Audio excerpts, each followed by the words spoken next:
Part 2 अरबों की जिंदगी the billionaire lifestyle Hindi voice over script opening तेज और हाई एंड बैकग्राउंड म्यूजिक। ये कहानी सिर्फ पैसे की नहीं है। ये कहानी है उस आदमी की जिसने पैसे को शो बनाकर जिया। जहां दूसरे अमीर लोग दौलत छुपाते हैं, वहां विजय माल्या उसे गर्व से दिखाते थे। सूट बूट में नहीं, ब्रांडेड जैकेट, काले चश्मे और लाल रंग की बेंटली कार में चलते थे। वह थे भारत के self designed king of good times.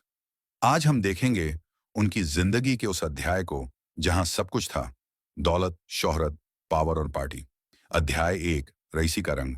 Mallya की हर बात कुछ हटके होती थी। बंगला लंदन में 95 करोड़ का लेडी वॉक एस्टेट, जो एक महल से कम नहीं था। कारें बेंटली, रोल्स रॉयस, मायबैक, गिनती करना मुश्किल। यॉट इंडियन एम्प्रेस, 95 मीटर लंबी लग्जरी यॉट जिसमें मिनी थिएटर, बार और हेलीपैड तक था।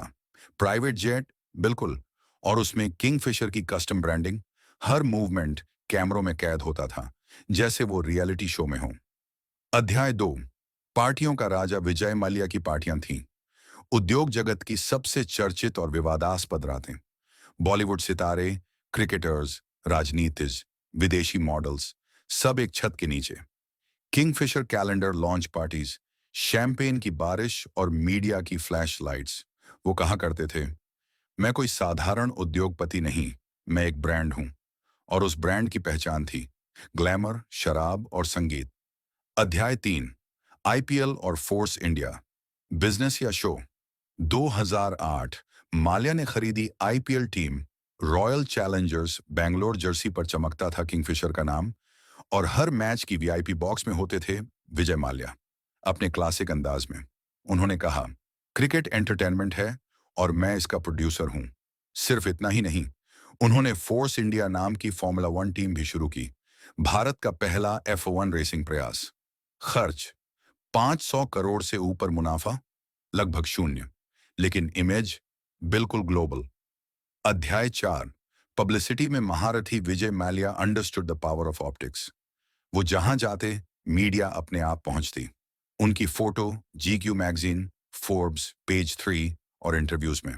उन्होंने खुद कहा था, मीडिया मुझे जितना दिखाएगी, मेरे ब्रांड की वैल्यू उतनी बढ़ेगी। हर फैशन वीक में मौजूद, हर डर्बी में दिखाई देने वाले और हर बड़े मंच पर बोले जाने वाले, वो भारतीय उद्योगपति नहीं, एक पॉप कल्चर फिनोमिनन बन चुके थे। अध्याय 5, ग्लैमर के पीछे की दरारें। लेकिन इस चकाचौंध में एक सवाल लगातार उठता रहा, कहां से आ रहा है इतना पैसा?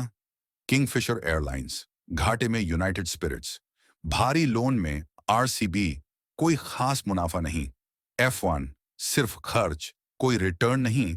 तो ये अरबों की लाइफस्टाइल कौन फंड कर रहा था? उत्तर धीरे धीरे साफ हुआ। बैंकों का पैसा, कंपनियों से डाइवर्ट की गई रकमें और शेयर होल्डर्स की उम्मीदों का दोहन। लेकिन उस समय माल्या बेपरवाह थे, उनका स्टाइल और बढ़ रहा था।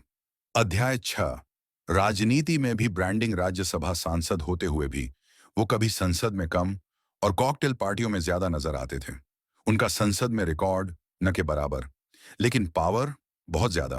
कई बड़े नेता, कॉरपोरेट दिग्गज और ब्यूरोक्रेट्स से उनकी गहरी दोस्ती थी। आलोचकों ने कहा, माल्या नियमों से नहीं, रिश्तों से काम निकालते हैं। लेकिन धीरे धीरे किंगफिशर का घाटा सबके सामने आने लगा। कर्मचारी प्रदर्शन करने लगे, बैंक सवाल उठाने लगे, और जनता पार्टियों से ऊबकर उत्तर मांगने लगी। धीमी लेकिन गंभीर बैकग्राउंड म्यूजिक। माल्या के लिए यह सिर्फ लाइफस्टाइल नहीं था, ये उनकी पहचान बन चुकी थी। और जब पहचान कर्ज से बनी हो, तो गिरावट जरूर आती है। अगले एपिसोड में पार्ट 3, द डेट ट्रैप, जहां विजय माल्या के सपनों का विमान भारतीय बैंकों के भरोसे दुर्घटनाग्रस्त होने लगा। क्या वो जानबूझकर डिफॉल्ट कर रहे थे, या सिस्टम ही उनकी चाल में फंस गया? जानिए अगली कड़ी में। समाप्त पार्ट 2, अरबों की जिंदगी। अगर आप इस सीरीज के अगले पार्ट 3, द डेट ट्रैप का हिंदी स्क्रिप्ट या तमिल संस्करण भी चाहते हैं, तो बताइए, मैं तुरंत तैयार कर दूंगा।